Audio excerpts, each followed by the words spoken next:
ইয়াতকৈ দ্ৰুতগতিত ধনী হোৱাৰ ফৰ্মুলা আছে। যদি আপুনি এবাৰ শিকিব পাৰে, তো আপুনিতো দূৰৰ কথা, আপোনাৰ পৰৱৰ্তী প্ৰজন্মলৈকে সুখী হৈ যাব। কিমান টকা যে আপোনাৰ পকেটত আহিব আপুনি নিজে গণি শেষ কৰিব নোৱাৰিব। বাপেকৰ লগত আপুনি দালালি কৰি দিয়ক। তেতিয়া যদি সোধা হয় যে হঠাতে কেনেকৈ ধনী হ'ব পাৰি, হঠাতে কেনেকৈ পইচা গোটাব পাৰি, ইয়াৰ কিবা ফৰ্মুলা আছে নেকি? তো বহুত সলিউশ্যন ওলাই যাব। যেনেকৈ মানি মেনেজমেণ্ট কৰা, ভাল মানুহৰ লগত চলা ফুৰা কৰা, বেছিকৈ পৰিশ্ৰম কৰা, ভাল চাই বিজনেছ কৰা, সময়ৰ কাম সময়ত কৰা। তো এনেকুৱা বহুত ধৰণৰ সলিউশ্যন ওলাই যাব। আৰু যিমান জ্ঞানী মানুহক নুসুধক কিয়, ফৰ্মুলা এইকেইটাই ক'ব। কাৰণ এইকেইটা আগৰ পৰা বহুত ডাঙৰ ডাঙৰ মানুহে কৈ আহিছে আৰু সেইটো সত্য।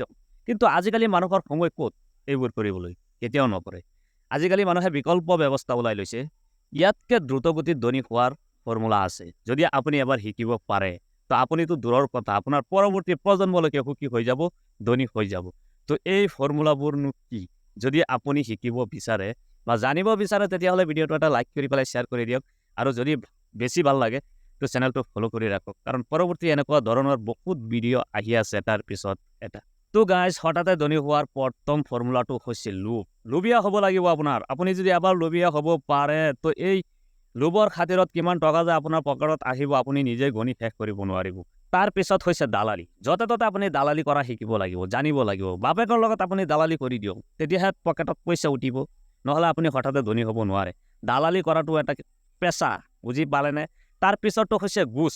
আজিকালি আপোনালোকে দেখা পাইছে, যিমান ডাঙৰ চাকৰিয়াল নহওক কিয় ঘোচ খায়।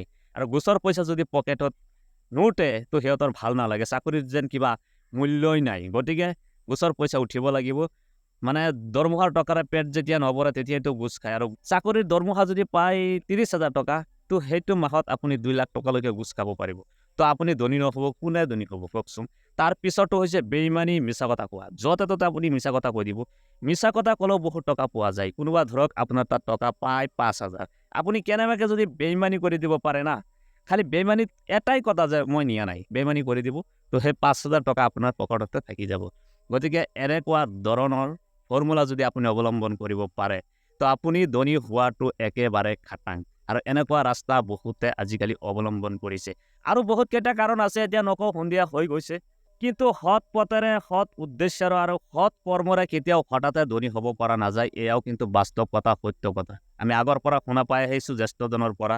আৰু এনেকুৱা বহুত ঘটনা আছে, যোনে সৎ পথ অৱলম্বন কৰে, সৎ ৰাস্তাৰে চলে, সি ধনী হওঁতে বহুত দেৰি হয়। আৰু যদি এবাৰ ধনী হয়, টকা পইচা গোটাব পাৰে, তো তাৰ টকা পইচা আজীৱনলৈকে থাকে। সি খাব, তাৰ পুতেকে খাব, নাতিলৈকে গৈ পাব আৰু বেছি পাব। কিন্তু যিসকলে ঘোচ খায়, দালালি কৰি, মতলবি কৰি, মিছা কথা কৈ, মানুহক ঠগি, মতলবি কৰি টকা গোটায় বা ধনী হয়, সেইকেইটাৰ ধন কিন্তু